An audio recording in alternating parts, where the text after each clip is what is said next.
Okay.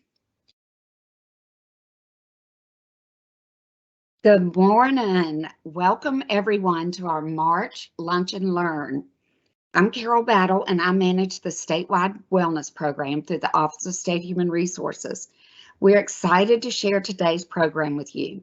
March is National Nutrition Month, and it's a good time for all of us to look at how to make meaningful choices when it comes to food and nutrition.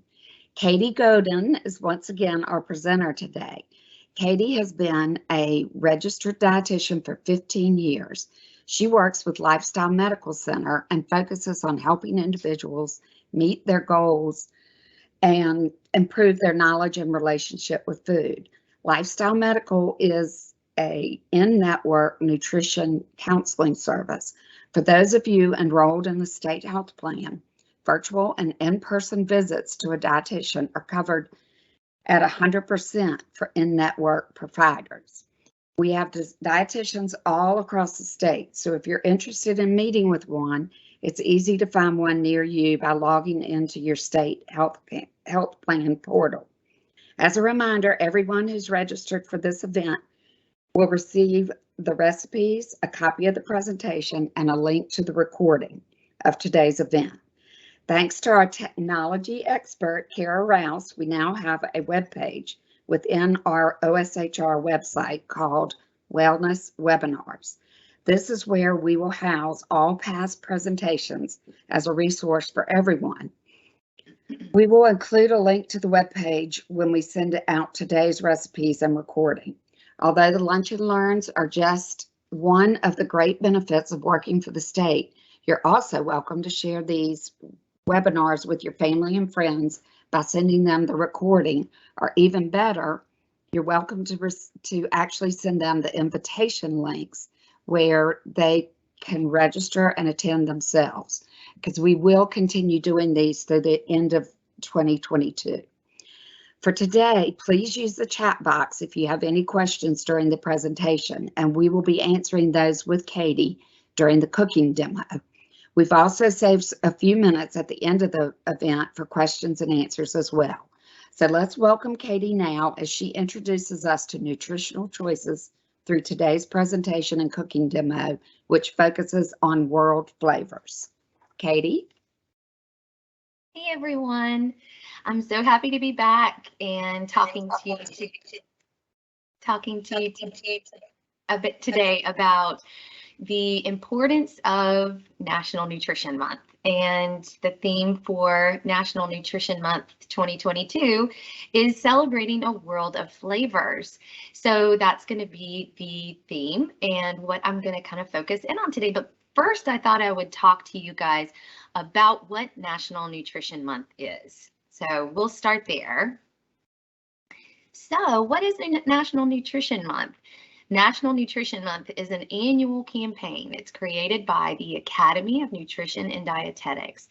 And during this month of March, everyone is invited to learn about making informed food choices and developing healthful eating and physical activity habits.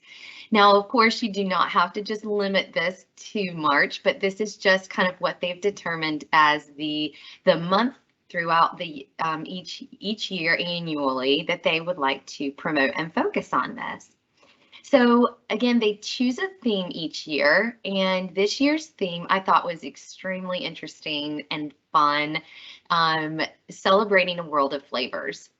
So I'm going to focus in on the importance of National Nutrition Month and kind of the basis of why that exists and how we can, make certain healthy habit changes during this month and of course throughout the rest of the year. But then I'm going to lean in and focus a lot on what does it mean to celebrate a world of flavors and talk about some of the a little bit more of the healthy. Whoops, Kara, I lost my presentation. Sorry, guys.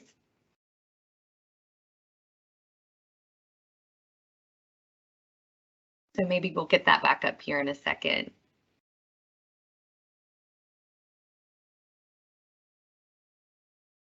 Can you hear me, Kara?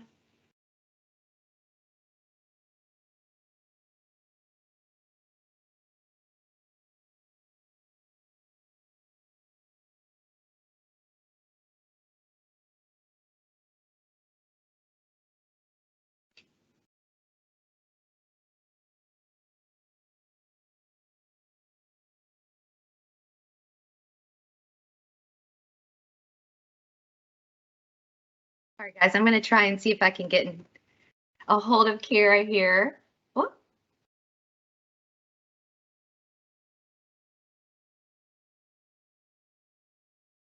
Hold on one second.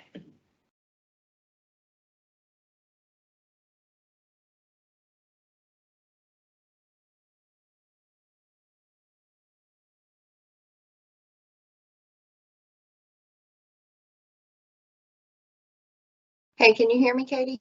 Oh, yes, I can hear you now. It kicked me off completely, and now I don't see anyone on here. Oh, no. That You is think not- it was weather related? I have no idea. My Wi-Fi, I think it disconnected from the Wi-Fi. Oh, no. Now- Okay. 277 attendees. What's that? Mine says now 277 attendees. Maybe they're back. Okay. Yeah, I can see the attendee number too. All right. Well, let me pull the presentation back up real quick. Okay. I'm not sure if it continued, and I cannot see an attendee, but that's okay. So I'm not Sure. sure. Someone could chat is there any way someone could chat and say, hey, we're here? Yeah, let us know if you hear us. Now, let's see. And what slide were you on, Katie? I was on the second slide. So the first, after the first slide after the intro. Swap this, and it looks like they can hear us now. Perfect. Cool. All right, I'm going to share the slides one more time. Okay. Hopefully it does not kick off again, but I do think it is the connection in here right now. Gotcha. Okay. Could be weather related. It's That's raining what I was thinking. All these storms coming in today. Oh, well, in Raleigh. Okay, we're on the slide now, so go ahead. perfect. Katie. All right, guys, so we're going to resume. And, we were kind of talking about the ways in which we celebrate National Nutrition Month. And then we're going to get into more on the topic that the theme of National Nutrition Month after this. So how can we celebrate National Nutrition Month? So there's lots of different things that certain businesses and, as dietitians, I've gone in and done wellness fairs and all types of things. It's in schools. Like there's lots of different ways that this is promoted throughout this month of March.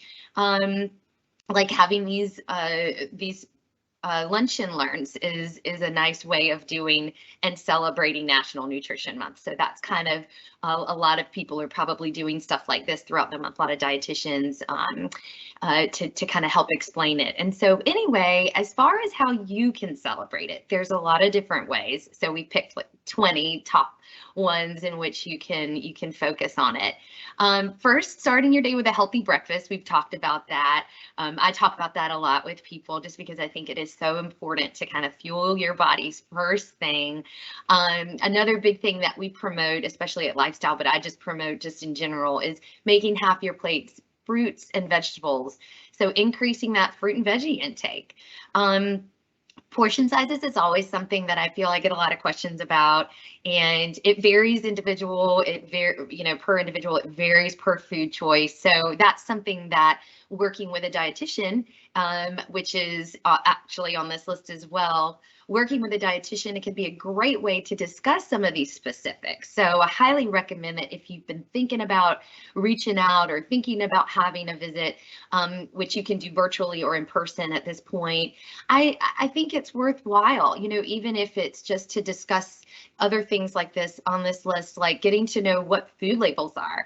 It's important to really understand what that stuff means. Even understanding more about food safety, definitely drinking more water. I think that's something that I personally am always working towards as well. So there's always something that we can be working on and striving to improve when it comes to our health and wellness habits. And then definitely also on this slide, being more active.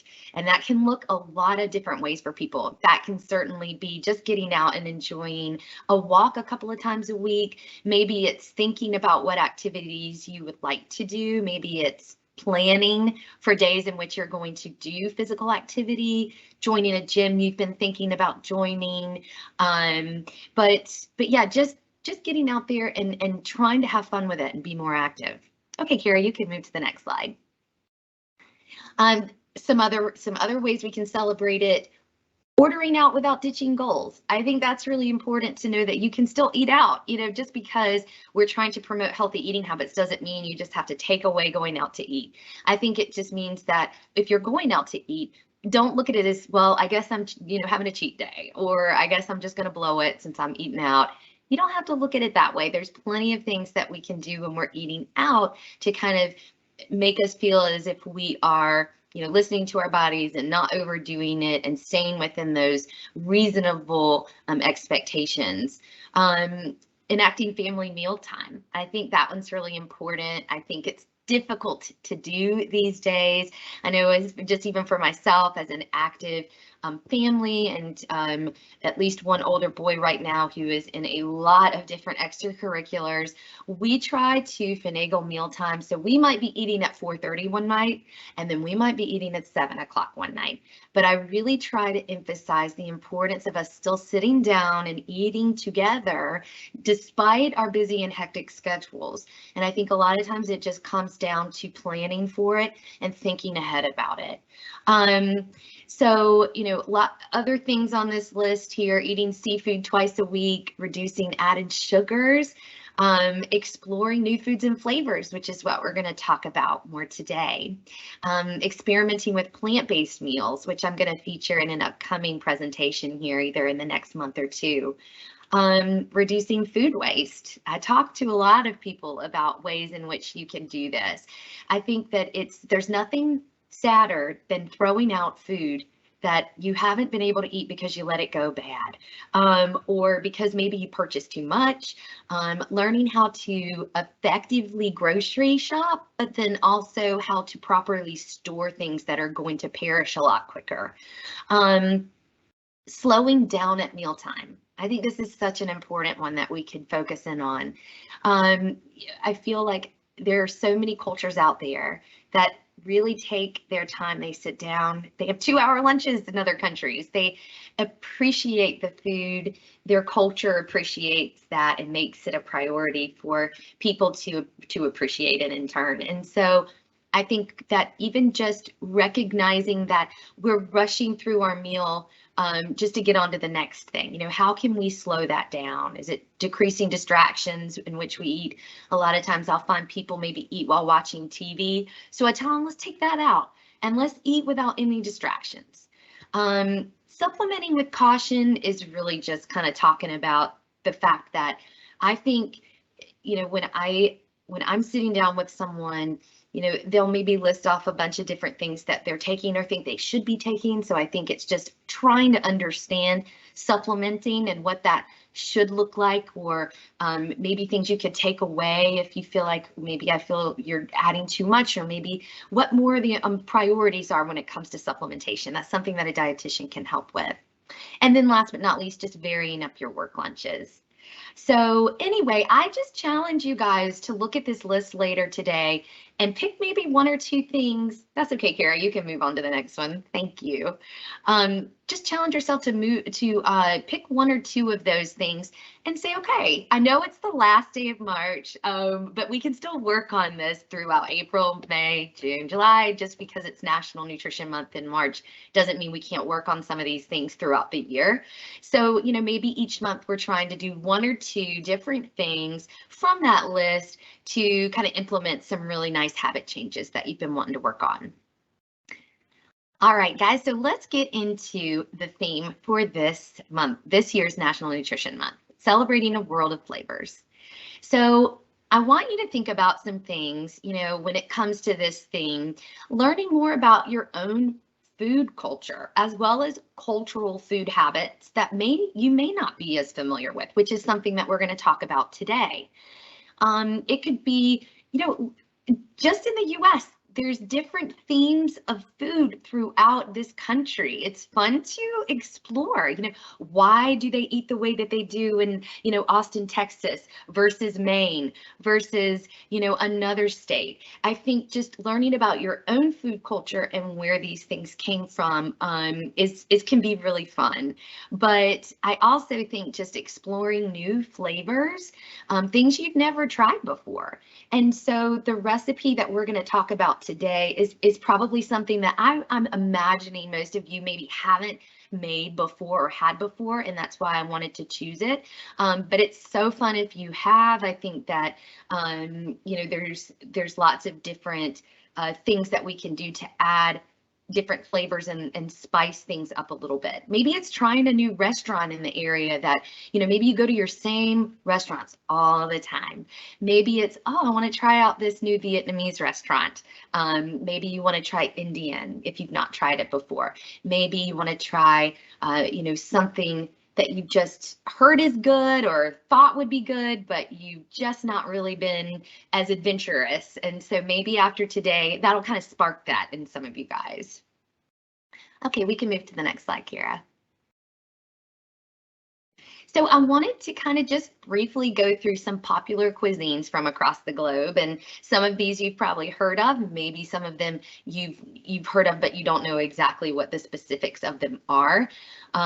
So Greek, I think, is probably I think it's up there with, you know, Italian and Mexican, and I think it's a very common food and common cuisine for us to eat on a more regular basis.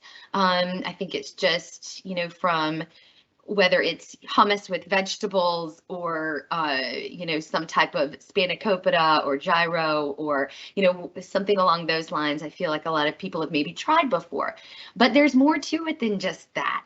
The recipe today is a very popular one. If you've ever been to Neomond, it's one of my favorite places to go.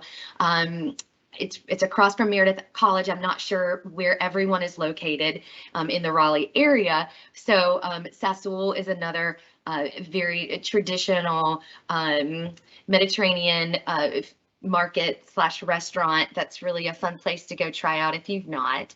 So there's so many different things that you can try. And I love these types of places because you can kind of sample lots of different things.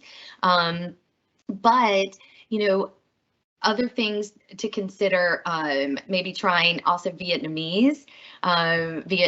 You've maybe heard of pho before. This is a broth-based noodle soup. So there's lots of different restaurants out there these days that have this. I know sometimes it can seem a little overwhelming to say you're just going to go home and kind of whip this up. So sometimes trying things out first to see if you like it, and then it might be, oh, okay, maybe I could try a recipe. As you'll see, the one that I'm making today is fairly simple. So Japanese. So Okinawa is actually known to be one of the healthiest regions where individuals live to be 100 plus. And I loved that their motto was eating until 80% full. I don't think that I could poll most people that I've seen and they would know when they're 80% full. So I feel that that is incredibly interesting, that individuals in parts of this world can kind of understand and know when they're that 80% full range. And I think that that's something that I'm constantly trying to educate and teach people, is to really understand and tap into their body's cues of when you're hungry and then in turn when you're full.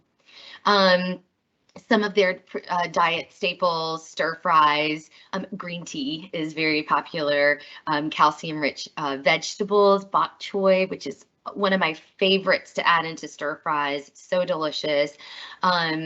Lots of rich fish, mushrooms, and then some whole soy foods like tofu, tempeh, miso, edamame.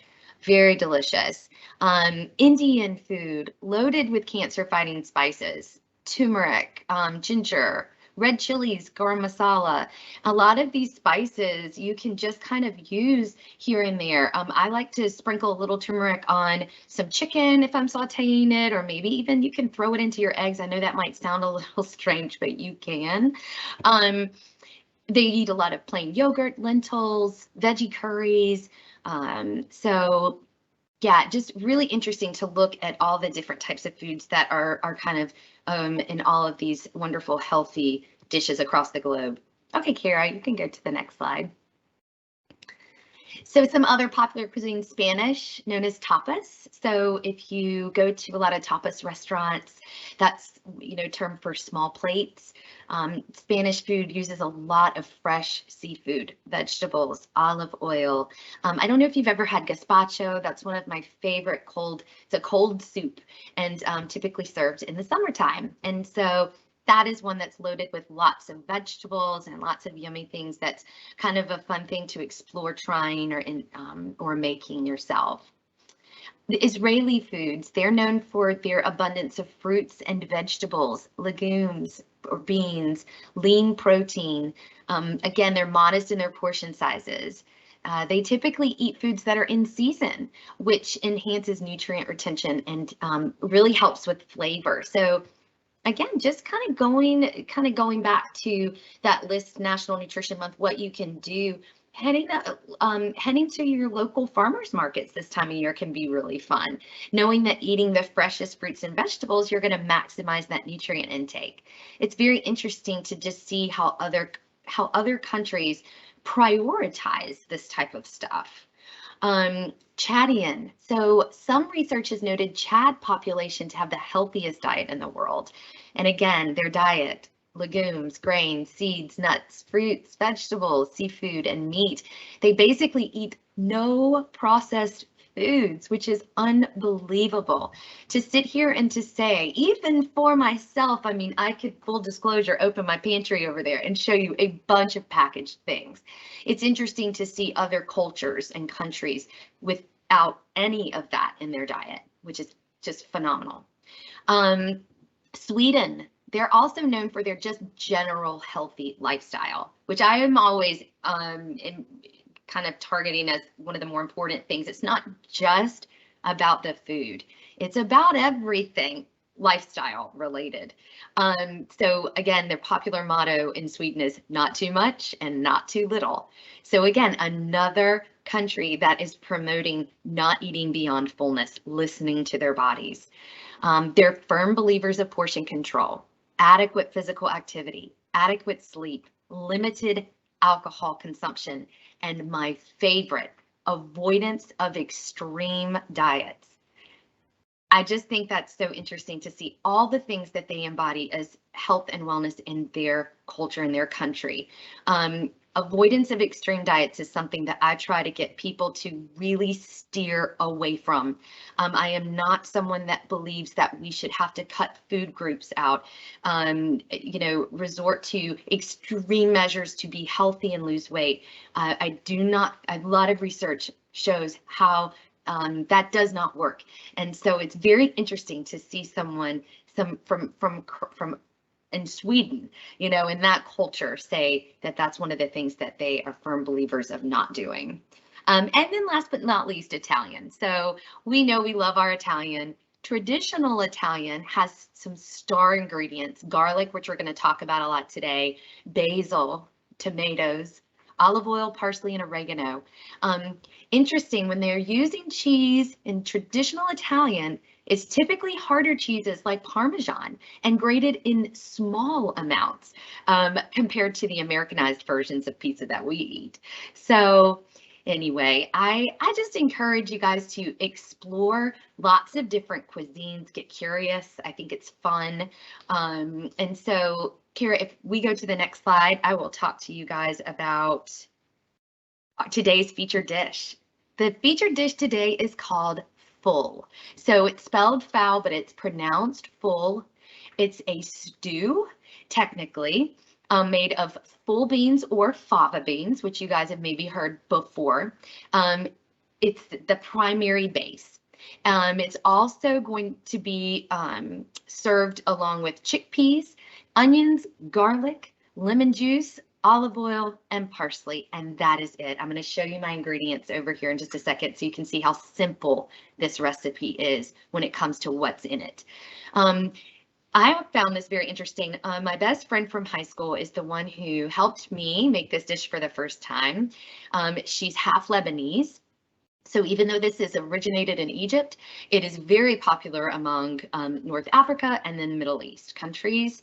And her father, who was full Lebanese, helped me make a very yummy, popular dish in Lebanon for a college report that I had to do. And she's just been a dear friend of mine for many, many years. And it's very interesting to learn about different cultures through her and different foods that she makes with her family. And so the recipe that you're getting today is actually her family recipe of ful. If you were to Google ful on the web, you would see a couple of different ways of making it. This particular recipe is what her family has kind of made throughout the years and what they feel is the best version. But the meal is typically served for breakfast, which I thought was very interesting. And I definitely ate it for breakfast one morning because I wanted to feel that really, traditional. I wanted to be as traditional as possible with it. It was different, but I mean, I loved it. It's bursting with flavor. It is extremely nutritious, easy to prepare. It is primarily uses beans as its plant-based source of protein, accompanied by heart healthy oil and spices. It's wonderful. So let's get started on it. All right, guys. Okay. Make sure you can kind of see everything. So first thing we're going to do is I'm going to pop over here and show you guys the ingredients. Okay. So I'm just going to kind of show you one by one what we've got going on in this dish. All right, so the main ingredient in this dish is full beans. Full beans can be purchased I got these at Neomond, which is a Mediterranean market and restaurant. And so you can also get them online. They're very challenging to find in all the grocery stores. I think you can get them some places, but I have not seen them. So I wanted to kind of have a very traditional experience with this recipe, so I went to the Mediterranean market and got them there.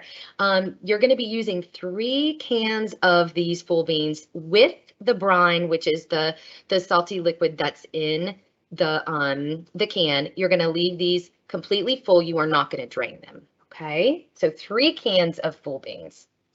You're going to use 2 cans of chickpeas.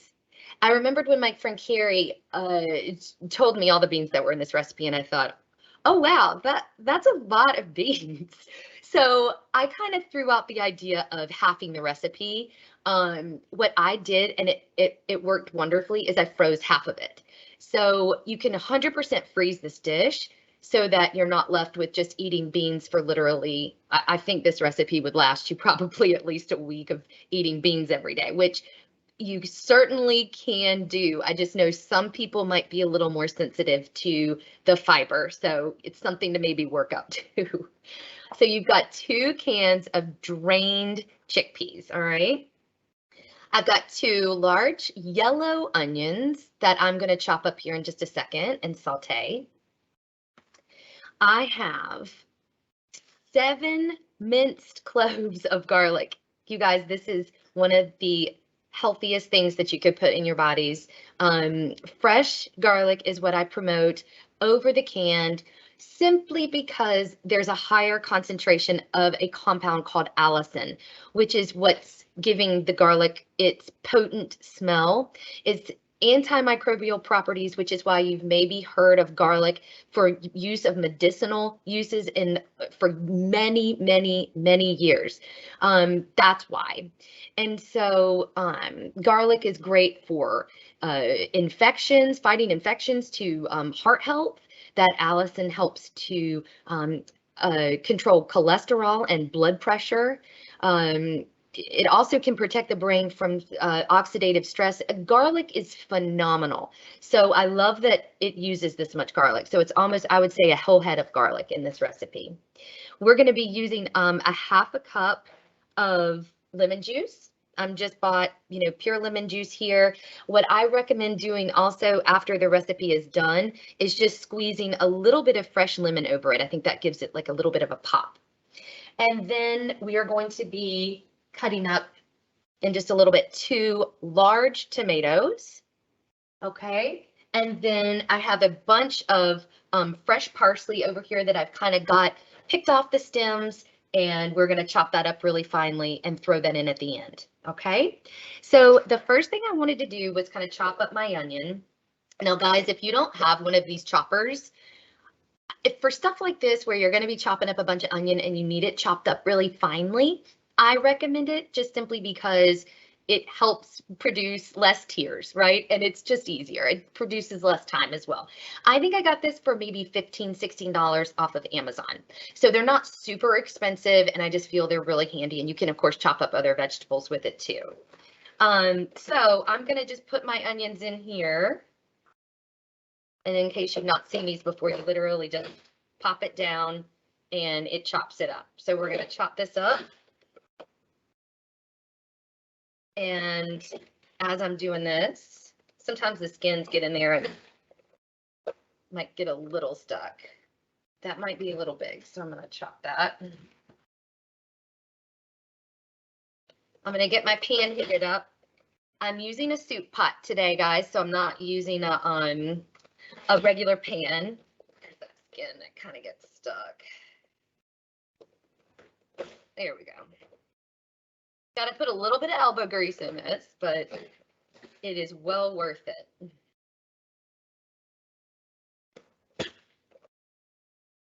All right, almost done chopping up this onion. So again, we have 2 large yellow onions going in this. Right. So there we go. Voila, a lot of onion. So what I'm going to do is I'm going to slide over here over to my soup pot, and I'm going to put it on low to medium heat. I'm going to drizzle just a little bit of olive oil in here. You know, maybe about a tablespoon. Just kind of drizzle that in there. And then I'm going to add my onion, okay? So we're just going to saute up these onions. Lots and lots of onions. Kind of get those coated in that olive oil. All right. So what you're going to do is kind of stir this around for a little bit. And this is going to get to the point where they're kind of, you know, slightly yellow. Just you don't want them to be too brown. You don't want them to burn. So sometimes that requires a little bit of care, kind of leaning over the pot. The only thing about this particular recipe that I will say is that it does take a little bit of time. It's not difficult. The ingredients, as you can see, are, you know, maybe 5 or 6 things. 6 things, I think, 6 ingredients. But it just needs sauteing here, and then it needs to simmer, and then it needs to, you know, add a little bit more and saute a little bit longer. So that's the thing about this particular recipe. But other than that, it is just such a simple, flavorful, wonderful, yummy recipe. Okay, so I'm going to be sauteing those. I wondered if anyone, just while we're sitting here, has any questions. Does anyone have anything that they wanted to talk about, whether it's about this recipe or about National Nutrition Month, or any questions come through? Yes. We had one person said that onions are for them. Can you Sorry, hear what me? was that, Carol? It broke up a little bit. Onions were what? My computer is repeating. Let me let Kara ask the question. Okay, I hate when that happens. I'm sorry. Yep, I can try that out. So the first question they had was, how do you clean your vegetables? So a lot of times, if they're going to be heated, I'm going to be honest, like an onion, I don't really clean those. You know, I'm taking a lot of the peel off, right? And then they're going to be heated in a extremely hot pan.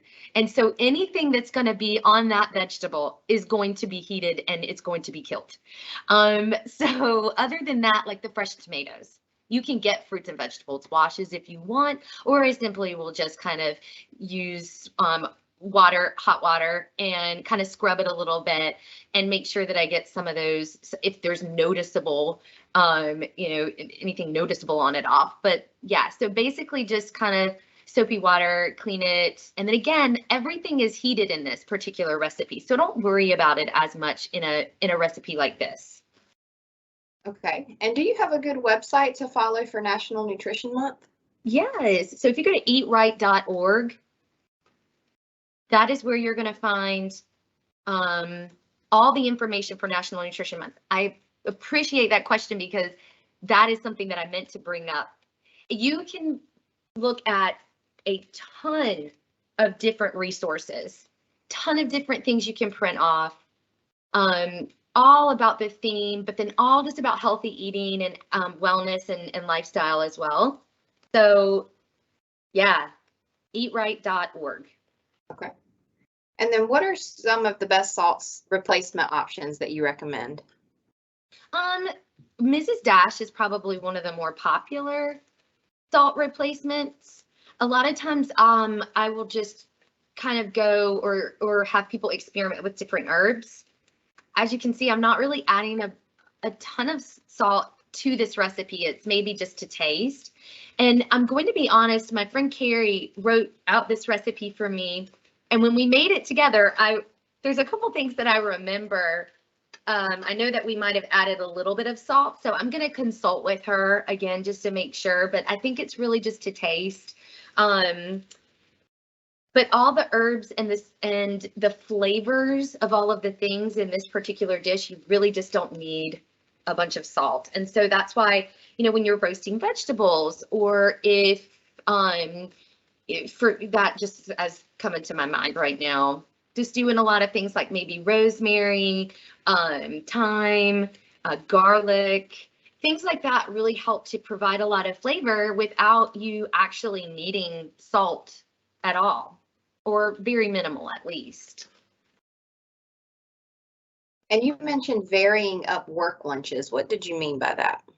Yeah, so I think just making sure that I don't know, a lot of times people will tell me they're getting bored with the things that they're eating. And so I think keeping things varied helps just to kind of keep things interesting. And so I think it just might mean, maybe you bring a sandwich with an apple and a yogurt one day, and then maybe you bring leftovers from the next, and maybe you eat out once a week to keep it interesting there and fun. But it's just trying to make sure that you're kind of varying the things that you're bringing them, not getting into a rut of eating the same thing every day. It didn't specify, these particular recommendations were actually coming from the National Nutrition Month eatright.org website. And so that's kind of what they were saying as a whole for people to try these things. And so that's kind of how I took it.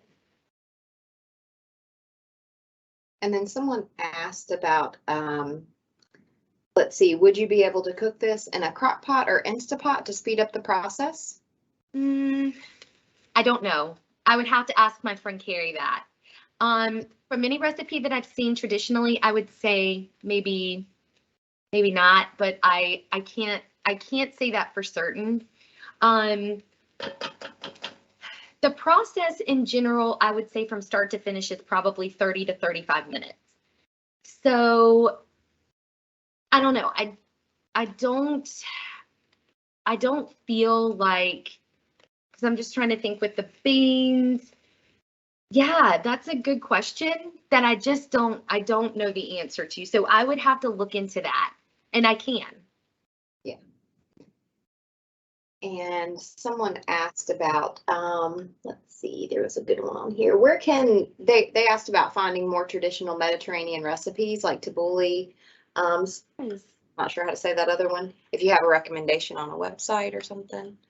Yes. So one of my favorite Mediterranean websites is called MED, M-E-D, before meds, M-E-D-S. So I think the premise behind it is Mediterranean diet before medication, just promoting Mediterranean as just, it's just it's the healthiest. It's been voted year after year as the healthiest diet. So yeah, MED before meds. and lots of different fun recipes on there. But yeah, tabbouleh is so fantastic too. And you can get some good prepared versions of tabbouleh. I get one from Trader Joe's that I really like. I don't know if anyone goes to Trader Joe's. So that's a thought too. But yeah, making, again, exploring the foods first to see if you like them, then you like them and you want to entertain making them yourself. I love that process. So I would check out that website. I'll ask you one more quick one. What was the other restaurant market you mentioned besides Niamond? Sassoul. And so I think the families are related. The family that owns Niamond, I think they're brothers. Someone out actually on this might know that and be able to say, yeah, I think you're right. But I'm pretty sure they're brothers, but they are definitely related in family. And so Niamond was the very first, the original market and restaurant. And Sassoul has two different locations. I know that one is in North Raleigh, maybe kind of near Six Forks-ish area. Mm-hmm. So I've actually not been into Sassoul. I've only been to Niamond. So, but I hear Sassoul is phenomenal and has a lot more traditional options, which I thought was interesting. So they must have expanded some of their options. Okay. So real quick, guys, I am going to add the heaping. So it's about a heaping tablespoon of minced garlic. This took me 7 cloves of garlic. I think I mentioned that. If anyone is a Costco member and loves garlic, I should go out and show you guys this bag that I bought of garlic. It is huge, and you can store it in the freezer, which is what I do because it's so much garlic, it's wild. And I take maybe, a handful of cloves out if I know I'm going to need them and just keep them in the refrigerator. Peeled and life-changing. If you use a lot of garlic, which if you don't, I highly recommend that you start just because of what I mentioned earlier. Just all the health benefits of adding garlic. It's being a great way of spicing up your food and flavor without adding any salt or anything necessary other than that. So what I'm doing is to these onions, I'm adding that heaping tablespoon of garlic. And again, it's a bunch of sauteing. I find it therapeutic to do this. And some people, like my mother-in-law, will say, are you kidding me? This gives me anxiety to have to think about cooking like this. So everyone has different thoughts behind cooking, but it's something about just standing here and just kind of going back and forth. I don't know. It's nice. And it depends on, the scenario you're in. Like I'm cooking in front of you guys today. Now, when my 3-year-old and my 9-year-old are in this house, it is not it's not the same thing, right? But anyway. Okay, so I kind of stir that up for about 1 to 2 minutes, and then we're going to add in the full beans, all right, as well as the chickpeas. All right, so let me get those beans really fast. Okay, so we have 3 cans, and then just remember we're adding it in with the liquid. All 3 cans.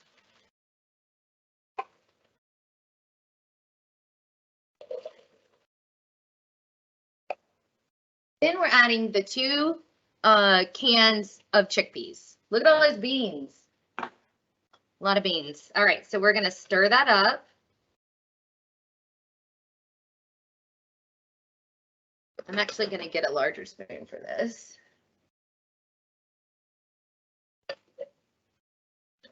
So you can see it's soupy, but not overly soupy in my opinion. Let's mix in a lot of that onion and garlic. Kind of just turn it like that. So what we're going to do now is, again, part of that time consuming part is it needs to sit here and stew for a little bit. So I'm going to crack it for about 10-ish minutes. Now it says 15, but in 15 minutes it'll be 12:30. So I have an already prepared version over there to show you guys, but I'm still going to work through this and show you exactly what to do. So 15 minutes of it technically to sit here on, I think, around medium, kind of where it was at, that medium low heat is ideal, just so that the beans get softer. So just to give you guys an understanding of full beans and what they are and, you know, where they originated from. What I also found interesting when I was doing some research on these beans and just on this cuisine is that in Egypt, they make this affordable for every single person because of how much of a staple it is. So they want everyone to be able to eat and make full. I don't know. I just found that very interesting. So again, you know, talking through different cultures and the way that their eating styles are so unique, I also just find that when we look at other parts of the world, people are just so appreciative of the time together, you know, that they're eating with their family and friends. It's an event. It's just an experience every single time that they eat. Even if it's just dinner, you know, it doesn't have to be a party, right? It's just an experience to them. It's meaningful. The food is so important to them. And that's something that I feel that if we could bring more connection into our lives, and I feel like that's why I loved this being a theme for this month, for this year, excuse me, for National Nutrition Month. I think, to me, what I'm taking from it is that if we can just have, you know, kind of more of an open mind about what food really should mean to us, versus it just being this thing we shove in our mouth and we just move on to the next task. And so this is where I really wish we were all in person, because I would ask you guys like tons of questions and, you know, what you feel is, you know, something that you want to change. And but like I said, looking at that list and kind of connecting to food, I think could be, I challenge everyone to really prioritize that as the first thing moving forward after today's presentation. Where in your life can you connect more with the food that you're eating and with the people that you're eating it with? You know, is it just like we talked about, slowing down at meal times? Is it learning about a new cuisine? Maybe it's someone you know, because I know that you know someone, just like me knowing my friend. I bet you know someone that grew up eating a food different than you, maybe from a different part of the world. Maybe they're from a different part of the world, and talking to them about their food culture and what it means to them. So, so those are some things that I, you know, when I was looking at this and I was starting to kind of brainstorm about this theme, that kind of came to me. So anyway, I just wanted to share that, and how fun it was to have my friend Carrie over here, and we were making this dish and she was explaining things and how her and her brothers do it and how her and her dad used to do it. And I think all of that is just really meaningful. So yeah, so this has some time to kind of stew here for the next 5 minutes or so. Does any more questions that I can ask? Yeah, there's a few questions around beans and causing gas, and people have asked, is there a way to remove the gas from beans? I'm not sure. And someone asked also if they continue to eat them regularly, will their body get used to this? And so, yes, great question. And I was going to talk about this. I was going to talk about the digestion of beans, because when you think about it, people that eat this every single day, like in other parts of the world, right? They do not have the same issues as you might if you were to eat them and not be used to such an amount of beans in one dish. So what I think is really helpful is this dish doesn't have to be, you do not have to eat it as it was meant to be eaten necessarily. A full bowl bean stew. You could do it as just maybe a half a cup portion to go along with whatever dish that you're having that night. If you wanted to, have some chicken kebabs with, a half of cup of the full with a big green salad. And that way it's more manageable. Also, just wanted to touch on, I wasn't sure if there was anyone out there kind of thinking, well, what if I have diabetes? What about that? Because this is a lot of a bigger carbohydrate meal. If you were to just eat it solo. So again, lowering your portion of it, maybe half a cup of this versus a cup to a cup and a half.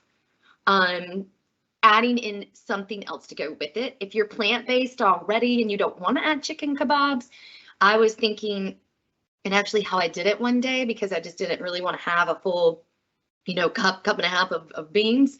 So I probably had maybe 3/4 of it.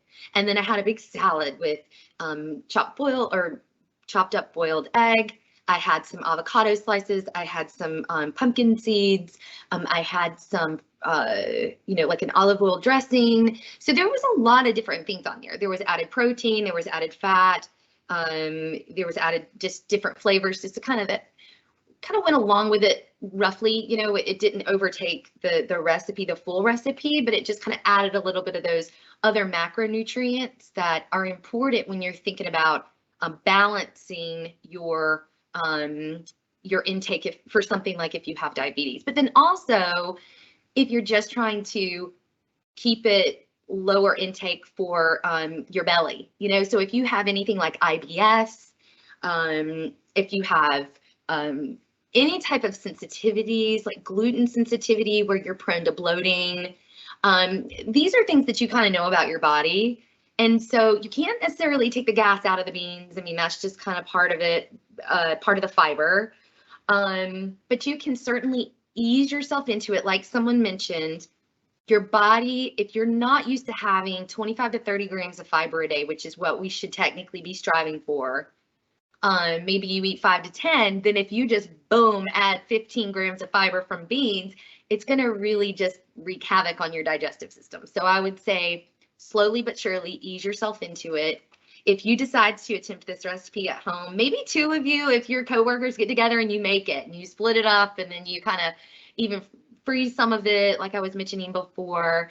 Maybe one of you guys share it, you bring it into the office and kind of have it together. There's ways of kind of trying it out where you feel like you don't have to have so much of it. So yeah, hope that answers that a little bit. And then some people have just commented on the canned beans versus dried beans and how canned may have more sodium. And could you use dried? And before I go to you, I mentioned that someone did comment that she said she or he, I'm not sure, someone asked about Instapot use. I am of Indian origin and cook a lot. If you are using canned beans, there's no need to use Instapot. We call it the pressure cooker. If you use the dry beans and soak them overnight, then cook them in an Instapot to make any of the bean or lentil related dishes. So that was a good suggestion. Awesome. I love that. I'm so thankful that there are individuals on the Meet today that are able to give some insight like that, because I'm still learning, different traditional recipes and techniques. And so I love that. That's a fantastic recommendation. And yes, so I will say my friend Carrie mentioned, now their family uses canned. Okay. So they use canned beans and they use it with the brine. I honestly would have to ask her if using dried, because I know that her dad would use dried beans. I'm curious what they do for the liquid side of it. So that's something I wish I had the answer to right now, but I would love to get that back, get back to everyone about that. I think dried beans are great. Yeah, they're a little bit more, there's another step involved with soaking them overnight, but I mean, that's not really sometimes the biggest deal, right? So, I mean, you're not really doing anything. You're just kind of letting them sit. So you could do that with the chickpeas and you could do that with the fava beans or the full beans. Now, with the sodium, you can rinse them. That's what I usually do.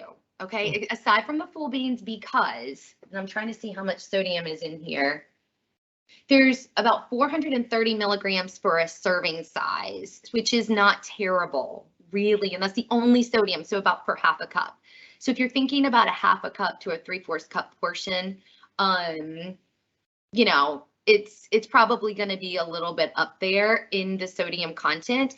But when I look at sodium in things, I look at the bigger picture. I look at, okay, well, what high sodium food are we eating? Oh, right, we're eating like this really healthy, nutritious, plant-based source of protein with, you know, clean ingredients, zero processing pretty much, unhealthy processing, that is. All food is technically sometimes processed in some way, but that's another conversation. And so I think it's looking at what's the rest of my day going to look like, drinking a bunch of water, eating a bunch of fresh fruit to offset that sodium with that good potassium, rich foods, help to kind of balance those electrolytes a little bit better in the body. So that's something that you can also learn a lot more about within your dietitian visits is, well, is all sodium bad, you know? And so I think it's just assessing that, but dry beans are certainly recommended if that's something that you want to explore. All right, guys, what I'm going to do, because we only have about 4 or 5 minutes left, I'm going to go ahead and chop up these tomatoes real quickly and add them in. Okay. So right now we have the yummy beans just kind of stirring here. I'm going to go over, I'm going to bring my chopping board over and try to cut these tomatoes up pretty fast. All right. Yeah.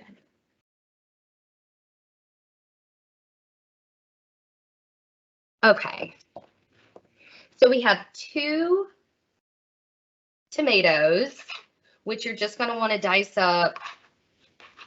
Everyone see that? Okay. Pretty finely.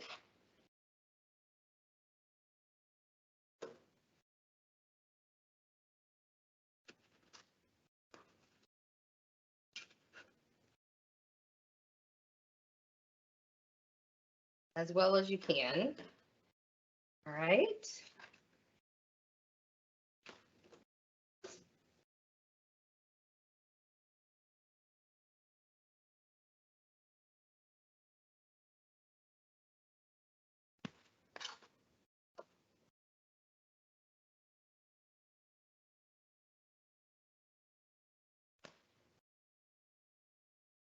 All right.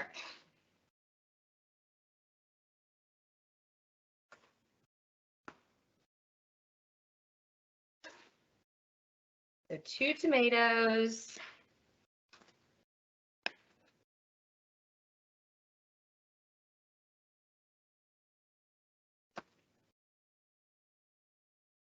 And Kira, if anyone has any questions still, I'm happy to answer them while I'm just chopping these up. Okay. Someone asked about adjusting the recipe for someone who is sensitive to garlic. I wonder if they're sensitive to just fresh garlic, or if they could do maybe even some garlic powder just to get like a little bit of that flavor in.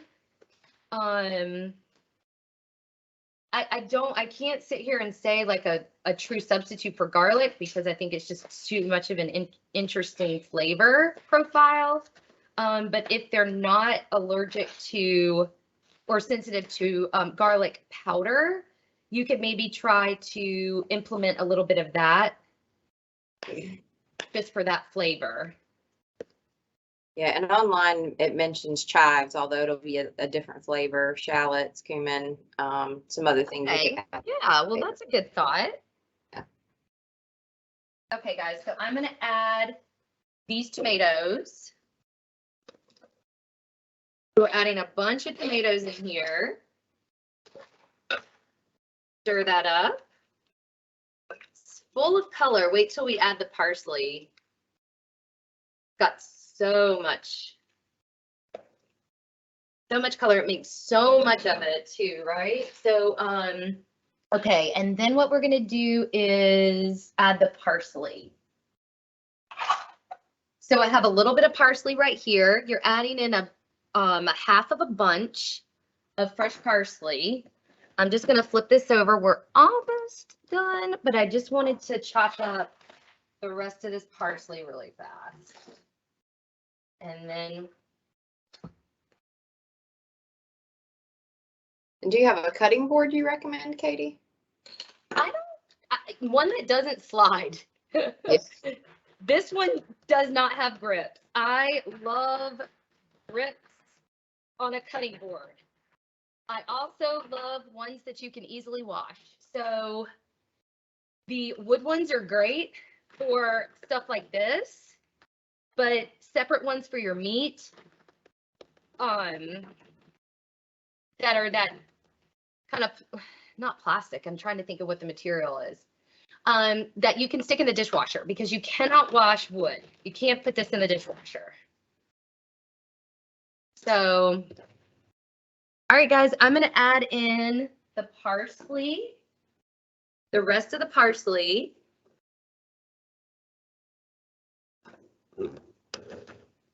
And half a cup of this lemon juice. Okay. And then we're just going to stir it like this. I'm going to continue to let this cook for about, I'm going to say 5 minutes. But this is what a finished version, if y'all can see that, you can see it has a little bit of that soupiness to it. I highly recommend either serving it with some pita wedges. I love the Joseph's pita bread, which is more of a low carb, not low carbish, it's just very thin. So it doesn't, it's regular pita bread, but it's just thinner. And maybe a big salad. Again, like I mentioned too, you can add it to different dishes, maybe in half-cup portions, so that it's not so much as maybe your full meal. But this is what they do. They have a big bowl of this for breakfast, and my friend's brother has it for breakfast all the time. So I just think that's very interesting. But anyway, any last minute questions? I know we're 2 minutes past time. I'm sorry about that. I think we've got most of them answered. There's just a few comments on here, and people can read through those if they want to. Okay. I think we've got to most of the questions. Okay, great. Thank you so much for having me, guys. Yeah, I'm excited to, try new recipes myself, and hopefully this kind of gets you guys in the mood to explore new cuisines and try some new things out. So check out that eatright.org for some more fun ideas on National Nutrition Month. Thank you, Katie. Do you want to say anything, Carol? Thank you, Katie, so much. And for the rest of you, do be on the lookout for the April invitation. Next month, we will be talking about plant-based diets. So Katie will be back. Thank y'all. Looking forward to it. Have a good day.